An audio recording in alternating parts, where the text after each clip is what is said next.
Yes, Jonathan.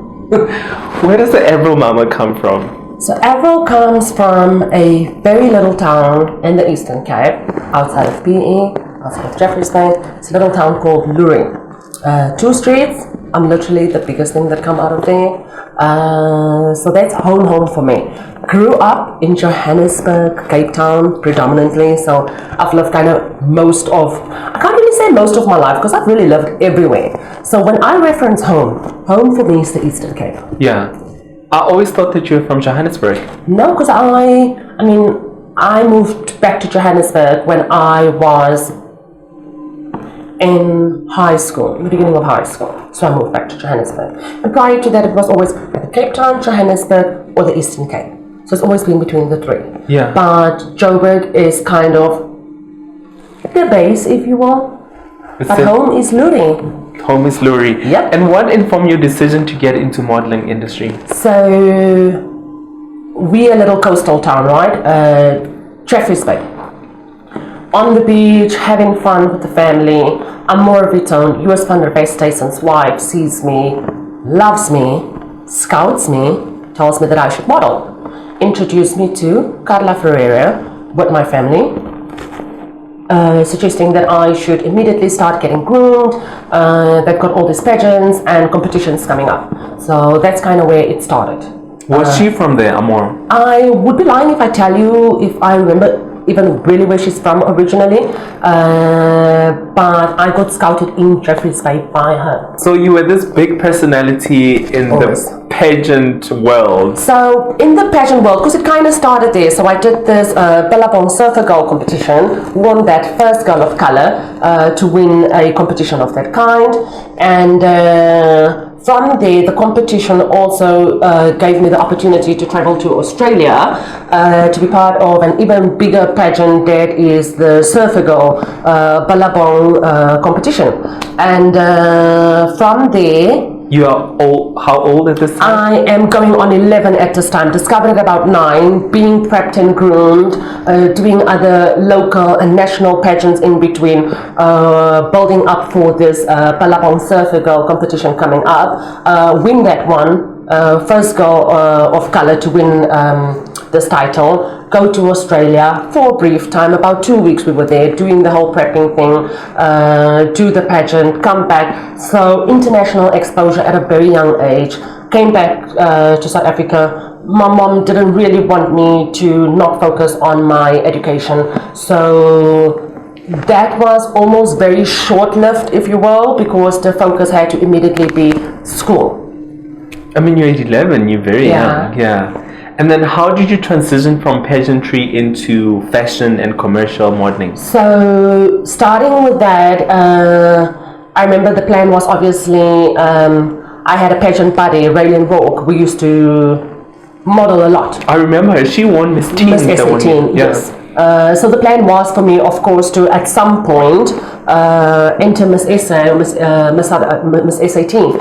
I'm very vocal, and competitions of that nature requires the girls to be very timid. Yes, timid, for lack of a better word. We'll stick to timid, if you will. So I am unfortunately not her, and I transitioned into fashion. Did fashion, did the runway thing, did the campaigns. Fashion became, I don't know what to say, because I still love fashion, I really do, but I wasn't allowed to have a say. Models my time were expected to keep quiet, just look gorgeous. You were a hanger. This is what they used to say all the time. You're just a hanger, walk and sell my garment, and that's kind of it. So I always wanted to have a say, and I discovered commercial modeling, where they allow you to be yourself, be somebody else, very much almost acting, if you will. So I've kind of had my foot in everything, so I can't say that there's a specific genre in the industry that I would say, oh, fashion, yes, or commercial, this. No, honey, I'm a jack of all trades. I'm in everything, Yeah, and then how did you find an agency for modeling after doing a pageantry at a very early age. Yes. So it kind of comes natural because you start looking at agencies, see who has the best deal for you. The first one I signed with was Topco in Cape Town. Did a bit of work with them. Then with them, you know, you stay with an agency for about a year or two, and the next thing is, how can I grow as a model? What's the next best step for me? And being in Cape Town, you know, you look at Johannesburg like, oh, I gotta go to Joburg. It looks so, you know, out there. Let me go give it a try in Johannesburg. So came to Johannesburg, signed with G3, really great time, worked. Went from one agency to the next because we're hungry, you know, you're constantly on the look for who can get me the biggest deal. And if you have, like me, at a young age, been exposed to an international platform, it is only natural and normal for you to want to go back to that. So having done my thing in Johannesburg, and I must say, I could have done more, but I didn't always apply myself because there was always this yearn that I had for more.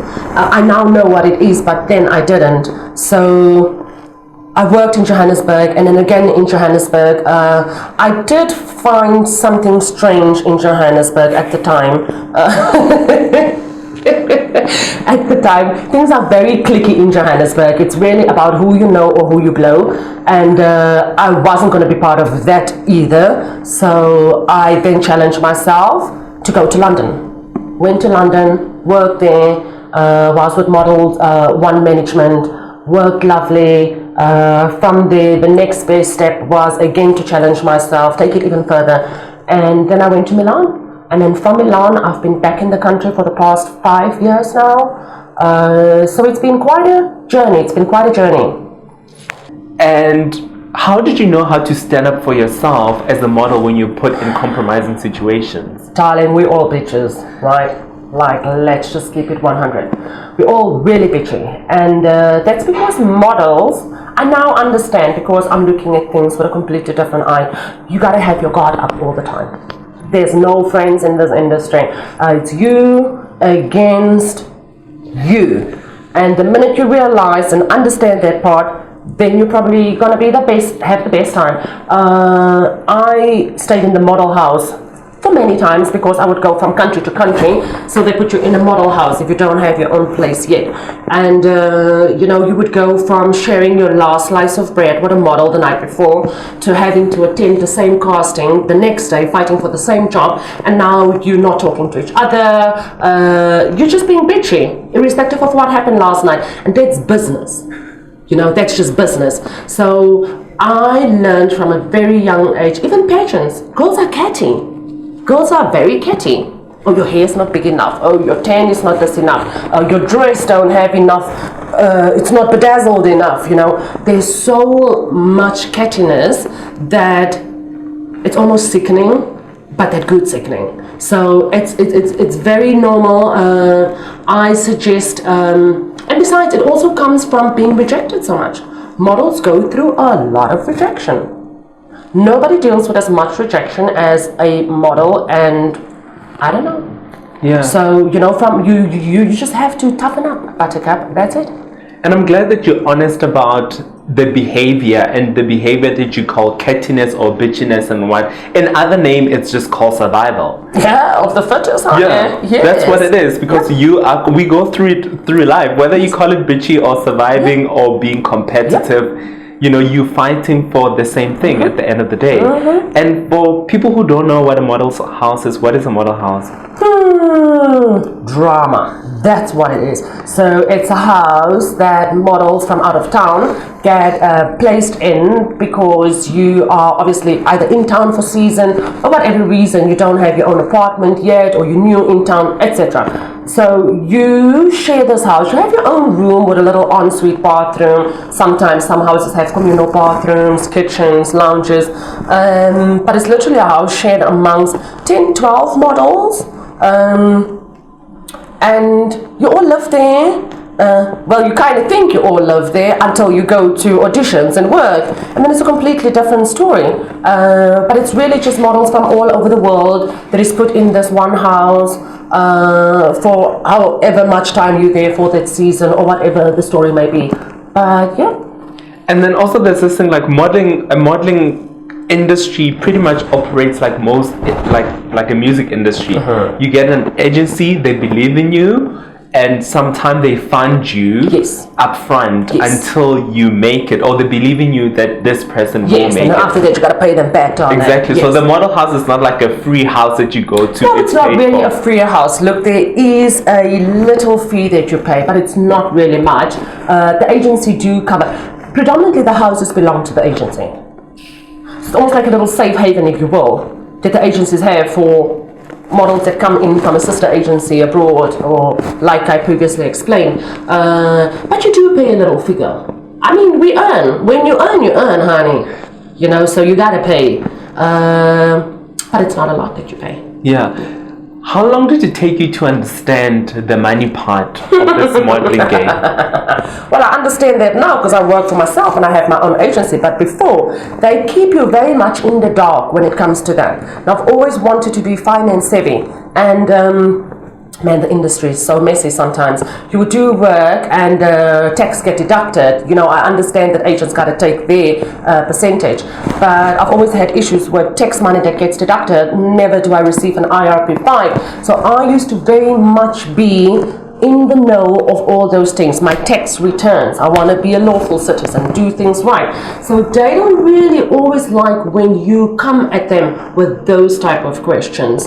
But as a model, you are an entrepreneur that works for yourself. So it's just very normal for you to want to know your finances. It's normal. Yeah. You should.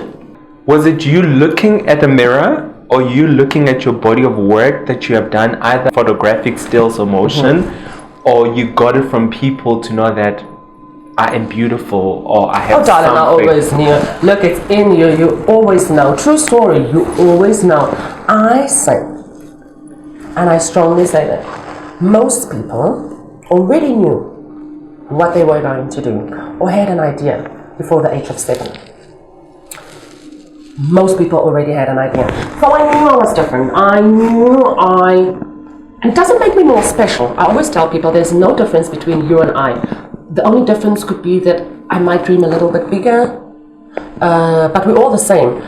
But I knew that I had something special. I had a grandmother that let me know from a very young age that you have something in you that only you possess and no one can take that away from you.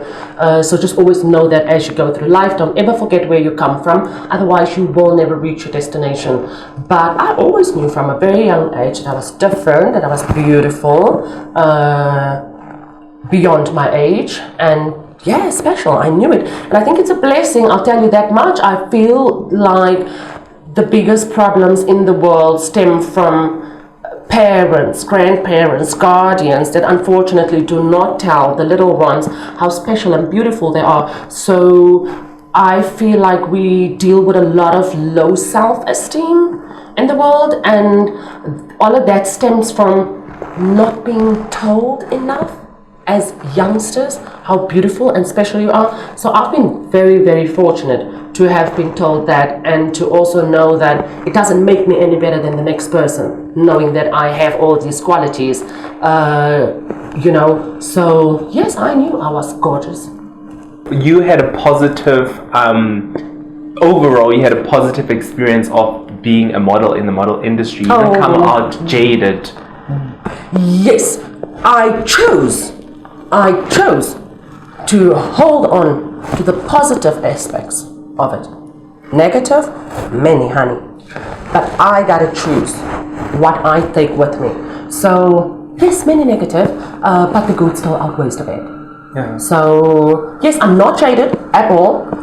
In fact, I have taken what I've learned over the past few years and have now opened up exclusive agency to create a platform for models to be vocal, learn about finances, ask questions, and just authentically be them. Yeah, it's great that you were a student and you are now a teacher. You have opened up your own. Still learning. But you have Yes. others. Yeah, I couldn't think who of any were other like thing you. to do. Yeah. I couldn't think of any other thing that I would much rather do than do what I do now. It's what I've done my entire life, pretty much. Yeah. And what are some of the lessons that you got as a model that you are using in your current business that you're passing on? So many. From taking care of yourself as a model, simple things. You never know who is who.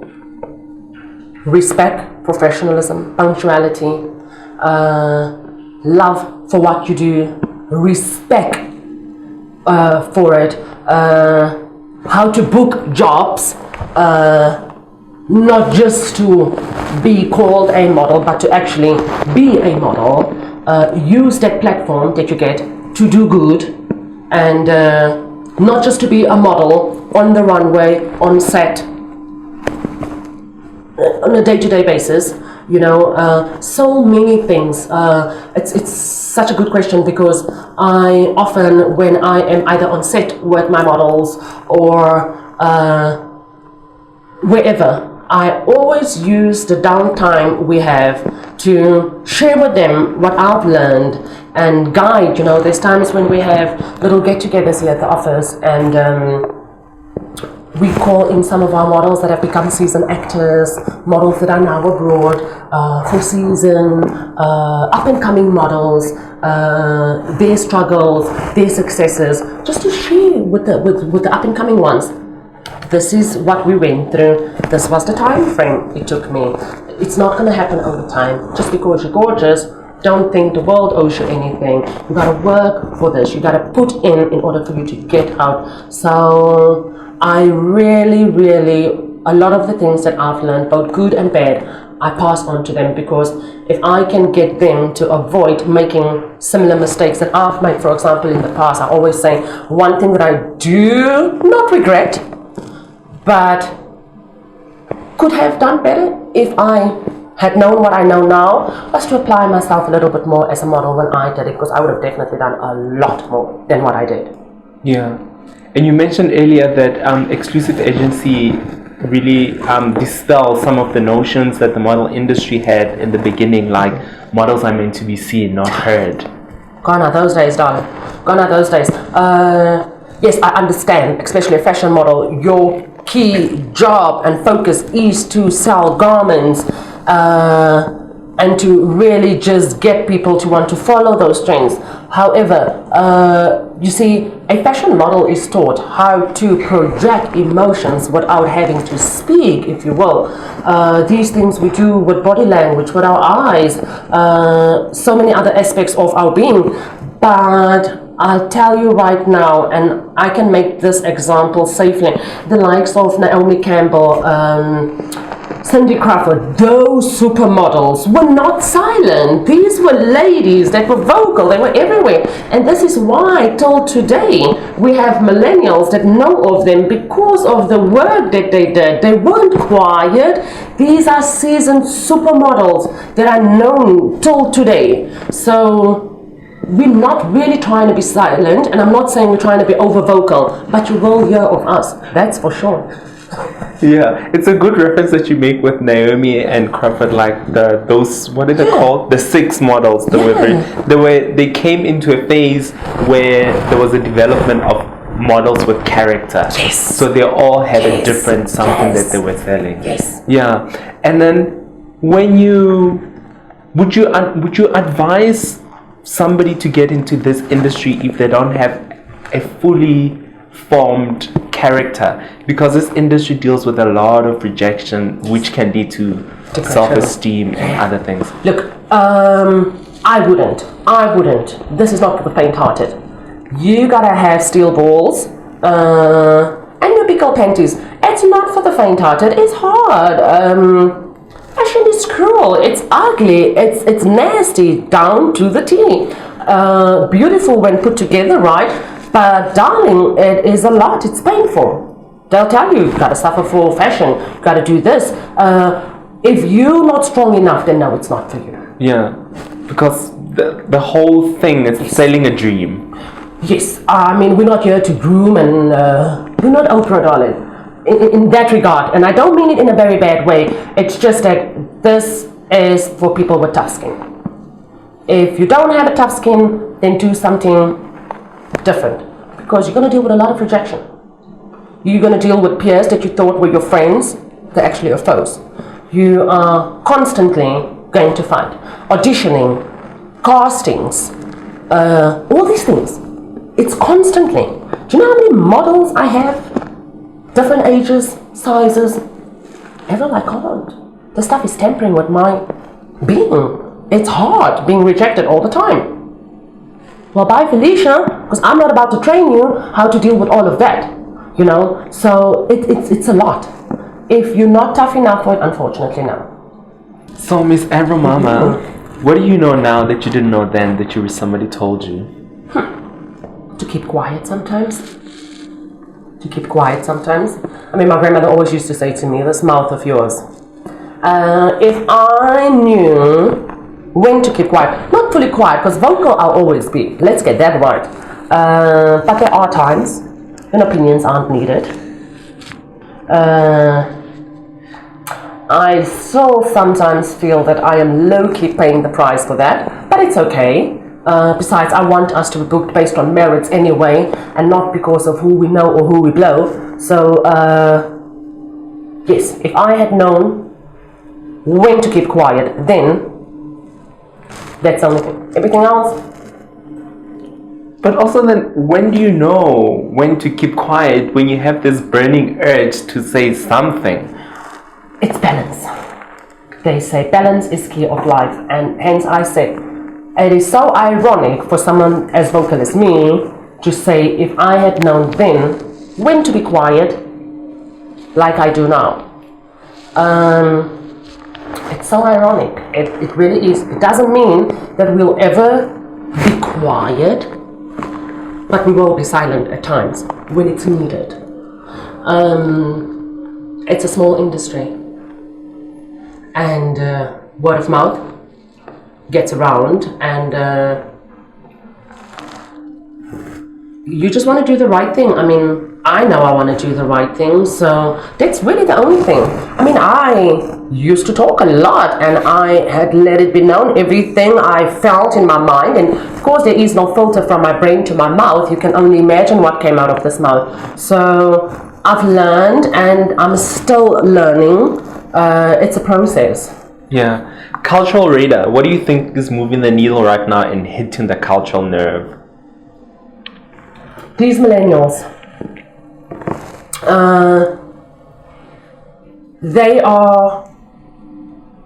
they're taking over, and it saddens me to think that I don't think they understand the power they possess. They are not exactly out here requiring the skill needed. Because when this phase and this season passes like they all do, it would have been useless. All for nothing. So, that for me at the moment. Yeah. And then there seems to be a high pitch level of sensitivity. Everybody's sensitive and everybody's offended by almost everything and anything. Well, you know what? That sucks. Because you can't afford to be giving everybody your energy. You can't afford to let everything get to you. There's too much going on out here. I said it before, I'm saying it again, we gotta just toughen up. This industry, and business in general, is not a place for sensitive people. It's just not. People are always gonna have opinions. I know it's normal and natural to have some sort of feeling and reaction towards people when they say something towards you, but you can't control that. You can't. If it's not within your control, then there's no point in giving it your energy. What do you wish for yourself? I wish to be happy, always, authentically so, successful, create other entrepreneurs, changing the face of how we're doing this thing, bringing back certain aspects, morals and values, if you will, in this industry. Those are the things. I wish for my business to grow so big, so wide. Those are the things I wish for. What brings you joy? What makes you happy? My relationship with God, my family, husband, beautiful 2 boys, my business, getting up in the morning and coming to work is the greatest joy. I get to do what I love. My mom, I just am abundantly blessed. I am generally very happy. I have nothing that is making me unhappy, so I'm very blessed. I'm a very blessed young lady. And then how do you define success for yourself? Success for me is the ability to do things I dreamt of as a little girl in my window out in Lurie, dreaming about traveling the world, doing this, doing that, doing what I'm doing right now. I used to lay awake, have visions of all of this, and it's a reality now, and we're far from where we need to be still. So the journey of building myself and becoming the best version of who Avril is, those are the things that I define as success. The ability to share what I've learned with others, the ability to uplift my models through passing on simple things to avoid that I have learned in the past. Those are the things that bring me joy. Yep. I believe in God, working smart and hard, doing things because you are passionate about it. I believe that great results come when you put in good work. I believe that I'm about to change this entire industry. How do you know when God shows up in your life? Because I feel it right here, honey, in my center, in the pit of my soul as I'm speaking right now. I feel it. I have sleepless nights about it because I believe it's my calling. Otherwise, I wouldn't be awake at night till 5 in the morning and then up again at 8. I just know it. In fact, it's funny that you say this, and it makes me almost emotional, if you will. All my models know. I say, we work with God. God is in everything I do. Everything. Every single thing. It is evident I am the true example of God's work. Definitely so. Definitely. And when you speak of God, how do you define God for yourself? God for me, the most powerful, the greatest, my provider, guider. Man, it's what keeps me sane. I don't know who Avril would be if she didn't know God. I didn't know where I would be if I didn't have the strong belief in Christ. Just powerful in the sense that I can't do any of this without God, my team, and my people behind me. I can't. Impossible. I would never be able to. So God is by far the strength of my business, the core of it. I would say the core of everything I do, the core of my marriage, the core of my business, the core of me. I put him before everything else, and thereafter comes me, because if I am not happy and healthy, I mean absolutely nothing to the next person. My husband, my children, my models, my staff, I mean nothing. So God is the most prominent and powerful figure in my life.